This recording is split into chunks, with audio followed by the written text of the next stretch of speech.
relationships can be quite challenging. They can't they? I mean, when we look at the state of relationships in this country, the American Psychological Association, probably about a year ago, came out with a survey that said about 80% of relationships in the United States of America are in the worst place ever.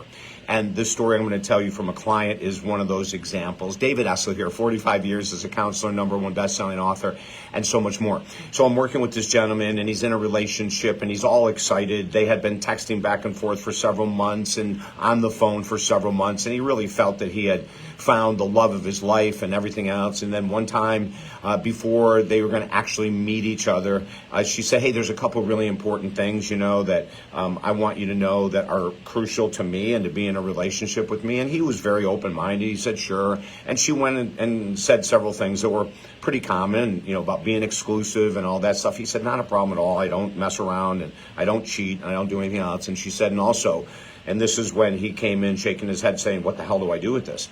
She said, you will never say I love you to anyone else but me. And he said, what?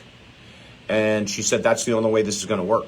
You're going to have to say, I love you to me, but I don't want you to say it to anyone else. Now, this guy worked in the public, right? He had all kinds of people that loved him and wanted to work with him and wanted to do different things with him. The guy was amazing, and he was shocked. He didn't know what to do. And he said, well, that doesn't make sense to me, because I say I love you to everyone. I mean, if I'm in a store, I'll tell someone I love them. Even if I don't know them, I'll hug them and say if they need a hug. And so I don't know about this. Well, they went back and forth and back and forth. Now, I tell you this as a warning.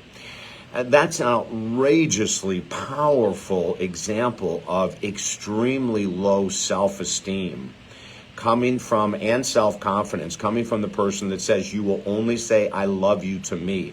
That's outrageous insecurity, right? It doesn't get much deeper than that. I mean, what you really want is your partner to be free. You want them to be themselves. You don't want to put limitations on and say, you're not going to say this, you're not going to bring this into the house. Oh my God. And they hadn't even met yet. And there was more and more demands that she was starting to put on him, and he was getting very uncomfortable.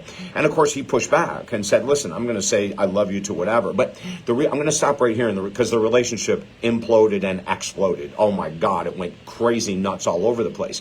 And it started to get fouled up by different things, and then she would say, you can't wear your cologne unless you're with me only. The only time you're going to wear cologne is when you're with me.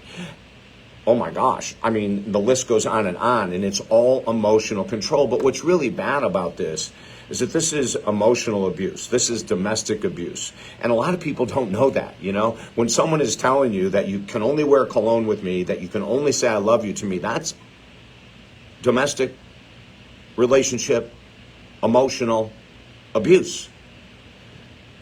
Why would we want to go there? Why would we want? Well, the person that's putting those limits up, of course, is as insecure as can be. But then I asked the gentleman, why are you staying? Why do you want to be with someone that's putting all of these limitations, these handcuffs, these chains around you? And he didn't have an answer. Eventually, the relationship just, as I said before, blew up in everyone's face. But we knew it was going to happen. And actually, the very first time he came in and told me this story, he looked at me and said, what's your opinion? And I said, I don't have an opinion. Let's keep working together. He goes, I think at some point you're going to tell me I got to get the hell out of here. I said, well, let's find out.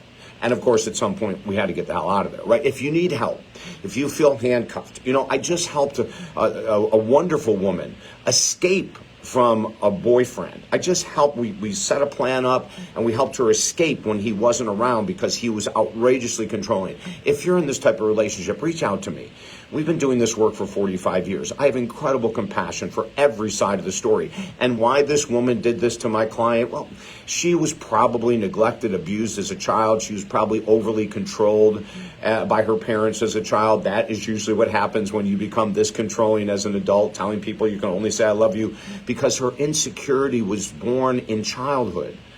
And so he had to eventually let it go because it's just the unhealthiest thing ever. Reach out to me at talkdavid.com. We can help you and maybe even save the relationship, which would be great. But if not, at least save your heart and soul. Talkdavid.com. Let's do it. I'm David Essel. Have a great day.